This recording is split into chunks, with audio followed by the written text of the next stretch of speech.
দেশের নদী খাল-বিলের দেশীয় মাছ রক্ষায় নিষিদ্ধ করা হয়েছে চায়না দুয়ারি জাল। কিন্তু অভিযোগ উঠেছে, ঢাকার দোহার উপজেলায় এখনো চলছে এই জাল তৈরির কাজ।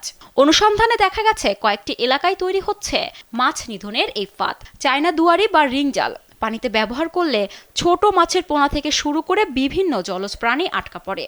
এ কারণে মৎস্য সুরক্ষা ও সংরক্ষণ আইনের আওতায় এই জালের উৎপাদন, বিক্রি ও ব্যবহার নিষিদ্ধ করা হয়েছে। তবে চায়না দুয়ারি জাল তৈরির সঙ্গে জড়িত কারখানা মালিকদের দাবি, তারা অবৈধভাবে কাজ করছেন না, সংশ্লিষ্ট দপ্তরে প্রয়োজনীয় কাগজপত্র জমা দিয়েছেন বলে দাবি তাদের।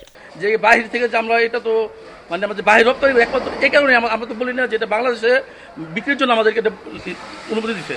এটা একটা পেপারসের উপরে এটা আমাদেরকে অনুমতি দিছে।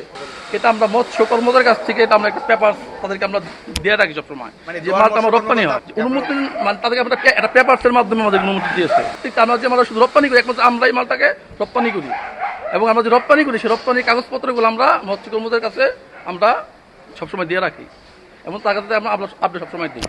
ছোট মাছগুলো পরে কিন্তু আমরা পুঁটি মাছটা তো আপনার রুই মাছ হবে না, এটা পুঁটি মাছটা এটার মধ্যে পড়ে, বাইলা মাছ, ট্যাংরা মাছ আর আর মাছ হবে না, এই ধরনের মাছগুলো এটার মধ্যে পড়ে এবং এটা একটা নির্দিষ্ট সাইজ দেওয়া আছে। এই জালটা যে বাংলাদেশে ব্যবহার করার যে শুরু ছিল মাছের কোনো বলছেন এটা ঠিক আছে, কিন্তু আমরা তো এই দেশে এটা ব্যবহার করি না, ঠিক আছে। আর এর দোয়াইটা আমরা আরেকটা দিক আছে, এটা আপনার একটা সাইজ নির্দিষ্ট দেওয়া আছে, ঠিক আছে। কিন্তু এখন আপনি এটার ভিতরে যে মাছগুলো আপনার মানে পরে মানে যে মাছগুলো বড় হইব নদীর কাছে, মানে নদীর যে মাছগুলো ইলিশ মাছ ওই ধরনের মাছটা এটা পড়ে না, ছোট মাছগুলোই পড়ে। কিন্তু আমরা পুঁটি মাছটা তো আপনার রুই মাছ হবে না, এটা পুঁটি মাছটা এটার মধ্যে পড়ে, বাইলা মাছ, ট্যাংরা মাছ আর আর মাছ হবে না, এই ধরনের মাছগুলো এটার মধ্যে পড়ে এবং এটা একটা নির্দিষ্ট সাইজ দেওয়া আছে।